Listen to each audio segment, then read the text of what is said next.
Hello, thank you for joining me for another design education video series. Today is episode 5 already, and I'm going to be discussing child-friendly design that is affordable. This topic came as a request from one of my Instagram followers, and although this can be interpreted in many different ways, I'm going to assume it to mean that we're looking for child-friendly design in an adult and child space. I'm not looking to talk about kids' rooms or kids' play spaces. I'm talking about things like living rooms and family rooms where everybody is going to use it, not just kids. And how do we have the space designed in a way that is sophisticated for the adults, a place that they can entertain their friends and feel proud of, but it is also kid friendly. So when kids are in there with snacks and food and toys and all that fun stuff, that it's going to withstand their abuse. Okay, so I'm speaking today not only as an interior designer, but as a mother. I have 2 kids, aged 5.5 and almost 8 in a couple of days. And so my furniture has been through it all. It has been through yogurt spills, chocolate, Easter chocolate hands on the sofa, stomach flu, you name it, my furniture has had it. So here's the thing that I have learned, and that is, and this is true not only for design, but I feel for all realms of life, you get what you pay for. So in terms of interior design, and I'm going to talk about furniture and finishes that are kid-friendly, if you decide to buy the bottom of the barrel product because you think that it is essentially disposable once your kids have trashed it, that's exactly what's going to happen. I'm going to discourage you from doing that. Today I'm going to show you why you can spend mid-range, and you should spend mid-range, not high-end. We don't need to spend high-end, to get products that are going to withstand the test of time, the test of kids with illnesses that you don't even want to remember later on, let alone see on your sofa as a reminder for years to come. So here's the 2 rules that I live by. You get what you pay for is the first thing. The second thing is you need to spend to save. So let's start with furniture for a second. So sofas, chairs, that type of thing. You need to not buy the bottom of the barrel product, and here's why. You're going to get a cheap fabric, and the construction of the furniture is very important, but when you want it to also be kid-friendly, the fabric is equally as important. Bottom of the barrel, cheap things are going to have the cheapest fabric, and guess what happens with the cheapest fabric? It pills, it stains easily, it cannot be cleaned easily, and when you send it out to the dry cleaners, it shrinks massively and you'll never get a cushion cover back on your cushion. So here's what you need to do. Instead of replacing a $1,000, I don't know, I'm going to say IKEA sofa for argument's sake, I had one of these in college, so I speak from experience, you need to spend more on the fabric up front so that it can easily be cleaned, therefore giving you the longevity of that product. So here's another example. I bought a entry-level sofa from Elty in Toronto, and they have a line called Mitchell Gold. So Mitchell Gold is a company who makes all of their sofas and chairs, etc., all their furniture in the US. They not only will allow you to send your own fabric if you would like to, and they will make any one of their sofas with your own fabric, but they have a large selection of fabrics to choose from that they keep in stock. So when I was buying our sofa, I was actually pregnant with my first child, so I knew going in that my sofa was going to get lots of abuse. So I was able to select from their standards a product that I knew from all of the details on the back, and when you hire a designer or decorator, they can help you with this. I knew from the fabric content, I knew from the weave, I knew from the durability testing, I knew upfront how that was going to perform. And so instead of going to somewhere where I'm just going to buy a sofa to get rid of it in a few years and throw that money in the garbage, let's not talk about the environmental effects of that as well. I invested in a sofa that was very good quality. I bought the entry-level sofa, and I made sure that I picked a fabric that is going to stand the test of time. And all of those things have happened to my sofa, and people have come over to my house and said, I don't know how your sofa has stood up to kids and a dog and all the wonderful things that happens with those people living in the space. And the answer is the fabric. Have I cleaned it a million times? Yes. Has it been steam cleaned with my little hand steamer? For sure. It doesn't mean that the stains aren't going to happen. It means that you clean them out. But if the fabric is good quality, it's super easy to clean. Everything comes out, and I mean everything. Red wine has come out, chocolate has come out, barf has come out, you name it. So there's the thing. You need to spend a little bit more, and we're not talking high end. We're not talking, fancy, expensive fabrics. This was a mid-grade fabric selection on an entry-level product. Okay, so there is always obviously the ability to go to a furniture manufacturer, upholsterer, and have something made for you and provide your own fabric. But if you're looking for something more ready-made, store-bought, that you can customize a little bit to make sure you're getting the best fabric, then you're going to look at some of the retail stores and ask the question, is it just the way it is on the floor? What you see is what you get, or can I make my own fabric selection? I know there are retailers around Toronto that do this. I know LT does it. Places like Crate and Barrel usually have a good selection that you can pick from. And again, if you have an interior designer or decorator, they can guide you on the best fabric selection for the way you live and for the expected durability, abuse that you need to plan for.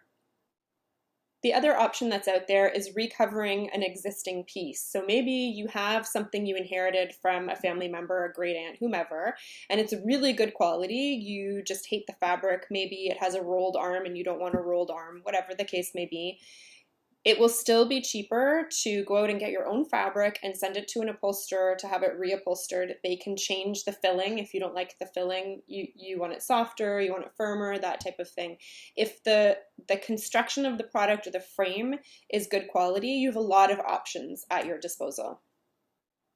Okay, next I want to talk about flooring quickly, because in my house, floors are high abuse, not only from the dog's nails when he runs around, but from the kids deciding to play floor hockey and many other fun things. So I'll just talk quickly about, I could spend hours talking about, how to pick a good hardwood with kids and tiles and all the rest, but I won't. I'll skip that.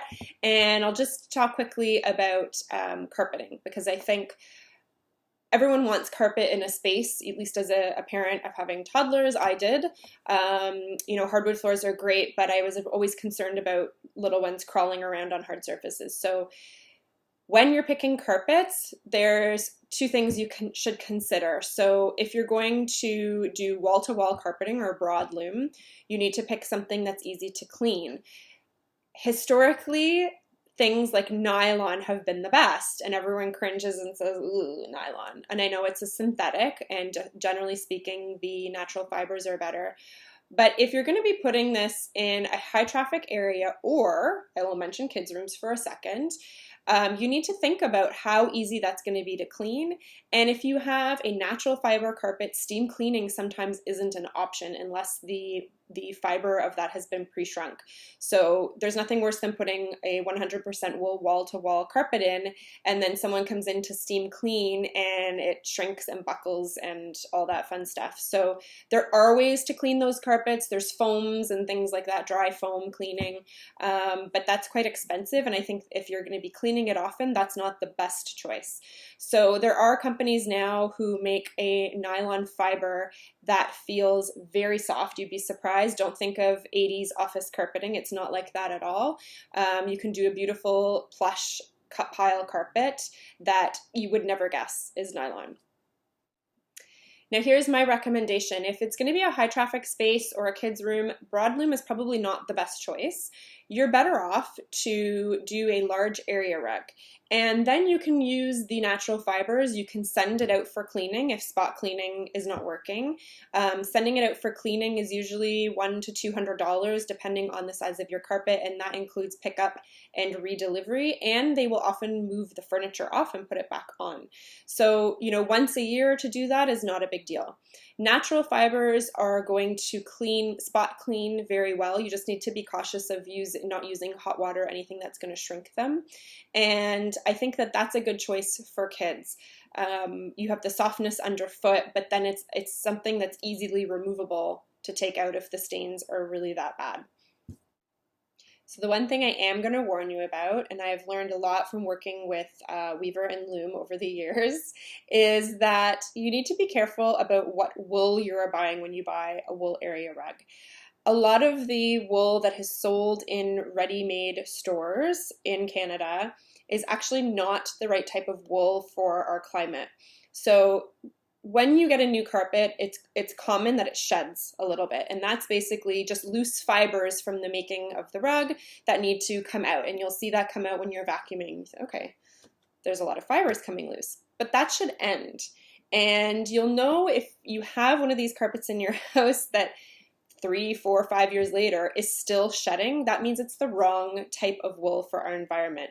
They've used a cheaper wool that is not as oily, the sheep are not as oily. And because we have cold winters and really dry climate, we need to have the wool in our environment that comes from the oilier sheep. Now, those wool fibers are often more expensive, and that's why you're seeing them in a more specialty product. That does not mean you have to spend tons of money on an area rug again. You're looking just to stay away from the bottom of the barrel product that is readily available in stores. As always, secondhand area rugs are an option. Some of them actually can be quite expensive if they're antiques, and some are not if they're old but not that old.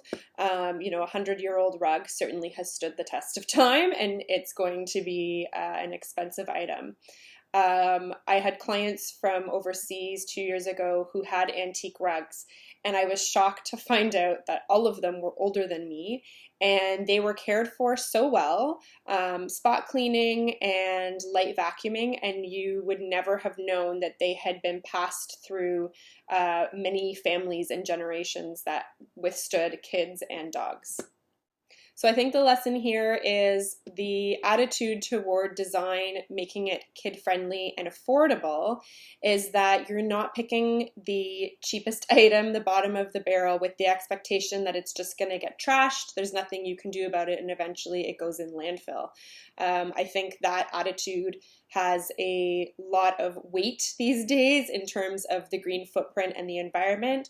I also think it's money wasted. Why replace $1,000 sofa every couple of years when you can maybe just spend $2,500, $3,500 on a sofa and have it for decades? So again, you need to spend a little to save later on, and really you get what you pay for. So put a little bit more in now to not be throwing away your money later. Okay, that's it for this week. Come back next week. I'm going to talk about the difference between interior design and catalog design or online shopping design, and how those two things are not the same. I'm also going to talk about the design services that a lot of retail stores offer and why that is not interior design. See you then.